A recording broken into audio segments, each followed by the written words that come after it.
Nakarecord ang Police Regional Office 6 o kon PRO6 ang 63 ka persona nga napilasan bangod sa Palupok kadungan sang pagsugalaw sang bag-ong tuig. Humalin la sa isang aga Enero 2 sininga tuig 2026 sa 63 ka persona, 50 ang Pilason bangod sa nagkalain-lain nga firecrackers kag 13 naman ang bangod sa boga.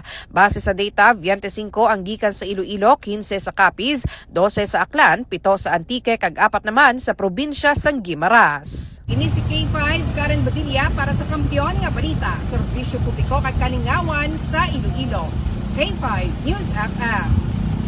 This news is brought to you by, do you feel tired all the time? Do you have frequent infections? Do you have always cold? It's a sign of low immune system. Boost your immune system with Clinica D3 Bio. Antibacterial, natural antioxidant, immune system booster. Clinica D3 Bio has vitamin D3, lauric acid, and monolurine to fight against all viruses. Try Clinica Vitamin D3 with Coccus nocifera.